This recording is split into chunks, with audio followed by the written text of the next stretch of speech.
成熟。皇，即将进入后期，你恢复的怎么样了？太慢，才1年而已。除非我接下一招。好，我答应你。但你非要自取其辱。Halo semuanya, selamat datang di Ruang Sinema. Bagaimana kabar kalian semua? Semoga selalu sehat dan baik-baik saja. Sesuai jadwal, jadi pada hari ini kita akan kembali melanjutkan series Donghua Martial Master episode terbaru. Yang mana ini adalah episode yang ke-483. Bagi yang baru bergabung dengan series ini, kita sudah sediakan playlistnya. Jadi kalian bisa dengan mudah mencari di mana episode awal dari series ini. Sebelum kita mulai episode terbarunya, kita akan melihat dulu apa saja yang telah terjadi pada episode sebelumnya. Tepatnya pada episode 484. Kemarin Kinchan bersama dengan rombongannya akhirnya tiba juga di stasiun Hijuo kuno. Tempat ini sangatlah besar, namun kita hanya akan diperlihatkan ke beberapa bagian saja. Kedatangan mereka disambut oleh seorang pria yang adalah teman dari Gotou. Hanya saja mereka tidak bisa berlama-lama di sini sebab Gotou harus membawa Kinchan dan yang lainnya untuk berkeliling tempat ini supaya mereka bisa lebih terbiasa lagi. Selain itu, Gotou juga memberitahu larangan apa saja yang tidak boleh dilanggar. Sesaat kemudian mereka pergi untuk mencari keberadaan dari Nana, yang mana dia adalah gadis suci di tempat tersebut. Tujuan Gotou menemuinya adalah perintah dari Ouyang, yakni paman dari Nana. Ia ingin Nana selalu memberikan bantuan kepada Kinchan. Setelah memberikan pesan tersebut, Gotou dan yang lainnya pun pergi. Sedangkan Nana membaca isi surat yang dikirimkan oleh pamannya. Isi pesan ini adalah curhatan dari Ketua Ouyang mengenai betapa hebatnya kekuatan yang Kinchan miliki. Jadi Ketua Ouyang serta ingin menjodohkannya dengan Nana. Sekarang kita akan melanjutkan episode terbarunya. Mendapatkan pesan ini membuat Nana begitu kesal. Ia pun melampiaskan amarahnya kepada Kinchan. Nana memberikan ancaman agar Kinchan tidaklah mendekatinya. Hanya saja Kinchan tidaklah tahu menahu. Ia bahkan kebingungan mengapa Nana tiba-tiba saja berkata seperti itu kepada dirinya.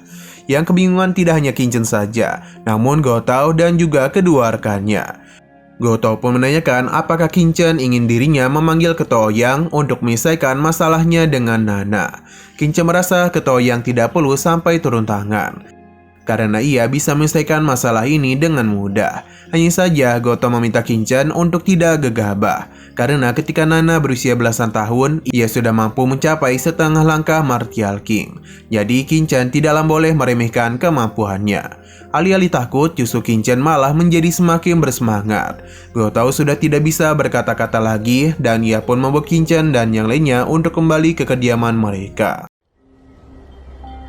要我替你传讯下欧阳大师，一身修为不容小觑。 Baru saja tiba, Kinchan langsung saja berkultivasi karena bagaimanapun energi spiritual di wilayah Yu ini sangatlah melimpah. Ia bisa dengan mudah meningkatkan kekuatannya. Kinchan mengeluarkan iblis tengkorak untuk bisa melihat pemulihan kekuatannya. Ternyata saat ini kekuatannya sudah berada di ranah Martial Emperor. Mungkin tidak lama lagi ia bisa mencapai tahap selanjutnya. Kinchan penasaran mengapa pemulihan kekuatan dari iblis tengkorak cukup lambat. Mendengar hal ini tentu saja membuat iblis tengkorak terkejut. Karena baginya ini sudah cukup hebat. Karena baginya ini sudah cukup cepat, apalagi baru 1 tahun setelah pertemuan mereka. Kinchan memintanya untuk tidak bermalas-malasan karena iblis tengkorak harus meningkatkan kekuatannya secepat mungkin. 灵气果然成熟。皇，即将进入后期，你恢复的怎么样了？太慢，才1年而已。 Setelah mengatakan semua itu, kita lalu dibawa keluar halaman yang mana Nana sedang bersama dengan seorang pria. Ia pun membangunkan Kinchan dari tidur cantiknya. Tujuan Nana kemari adalah meminta Kinchan untuk segera pergi, karena sebelumnya ia sudah mengusirnya. Tapi Kinchan tidaklah peduli karena Nana tidak ada hak untuk mengusir dirinya. Nana pun semakin kesal mendengar ucapan Kinchan. Untung saja pria ini menenangkannya karena Nana tidak perlu turun tangan untuk mengatasi masalah kecil ini. Jadi biarkan dia saja yang mengurus Kinchan. Karena ia sudah membuat marah gadis suci mereka, maka pria ini berjanji tidak akan membiarkan Kinchan pergi dan akan memberikan hukuman kepadanya. Kinchan hanya santuy saja karena ada Gotou yang dengan sigap melindungi dirinya. Alhasil malah pria ini yang terjatuh. Imo dan juga Yang Qingdao juga datang kemari karena mendengar keributan yang terjadi. 但你非要自取其辱。 Pria ini begitu kesal sebab putusan Goto malah mantikan dirinya. Goto tidaklah peduli kepadanya dan mulai berbicara kepada Nana yang adalah gadis suci. Sebelumnya Goto sudah mengatakan kalau penataan kamar Kinchan direncanakan oleh Ketua Ouyang. Jadi jika Nana tidak puas maka ia boleh membicarakan hal ini secara langsung kepada Master Ouyang. Nana paham tapi ia tidak akan melibatkan Goto dalam masalahnya karena ini adalah urusannya dengan Kinchan. Nana akan memberikan Kinchan kesempatan. Jika ia berhasil membuatnya terkesan maka Nana akan mengizinkan Kinchan untuk tinggal berdekatan dengan wilayahnya.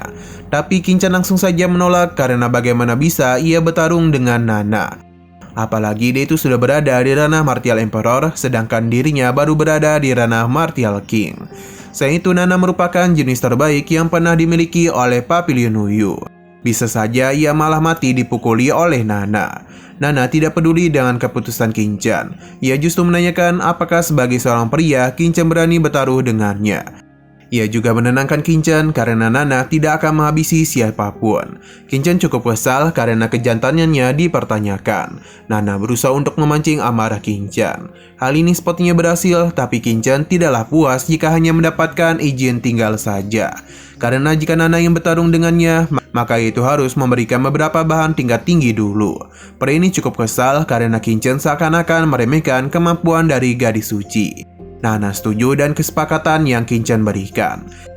Sebelum dia melancarkan serangan, Kinchan meminta Nana untuk menyerahkan taruhannya dulu. Karena dia takut ketika ia kalah, Nana malah tidak mau memberikan bahan-bahan tersebut. Dan perasaan yang kesal, Nana pun mengeluarkan 3 tanaman herbalnya. 只是接我一招都不敢，你还算什么？ 谁说我不是男人？除非我接下一招。 好，我答应你。 Hanya saja Kinchan tidaklah puas apa yang dia taruhkan. Karena usia tanaman ini barulah 300 tahun. Ini bahkan tidak bisa membuat pil tingkat tinggi dalam level pemula.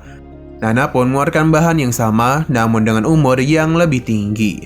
Jadi dia pun memberikannya kepada Kinchan. Yang tentu saja ini semua membuatnya benar-benar senang. Dengan senang hati Kinchan menerima taruhannya. Goto mencoba untuk menyadarkannya, tapi Kinchan meminta Goto untuk tidak perlu mengkhawatirkan dirinya. Sebelum Nana mengetes kemampuannya, Kinchan harus lebih dulu mengamankan bahan-bahannya dulu, karena takutnya ini malah rusak. Imo dan Yincindo hanya bisa geleng-geleng kepala saja, sebab Kinchan terlibat dalam masalah yang begitu rumit. Sedangkan pria ini terus saja meremehkan Kinchan dan memanggilnya sebagai bocah desa. Setelah memastikan bahan-bahannya aman, jadi Kinchan mempersilahkan Nana untuk mengetes kemampuan yang dirinya miliki. Nana pun bersiap untuk melancarkan serangan kepadanya. Sepertinya ini bukanlah serangan biasa karena energi spiritual yang begitu melimpah terus berkumpul di sisi Nana. Sampai akhirnya ia pun melancarkan serangan ini kepada Kinchan. Namun sebelum mengenainya, serangan Nana lebih dulu naik ke atas dan barulah menghantam tepat ke arah Kinchan. Akibat serangan yang dia lancarkan itu telah menciptakan sebuah ledakan. Teman-teman Kinchan sama sekali tidak tahu apakah ia baik-baik saja. Karena bagaimanapun serangan Nana ini sangatlah dahsyat.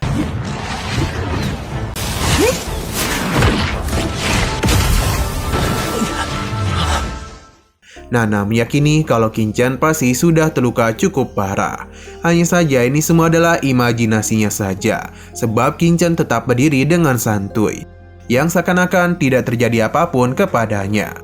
Melihat hal ini tentu saja membuat Nana dan pria ini terkejut, sedangkan Kinchan malah berterima kasih karena Nana memberikan bahan langka kepadanya.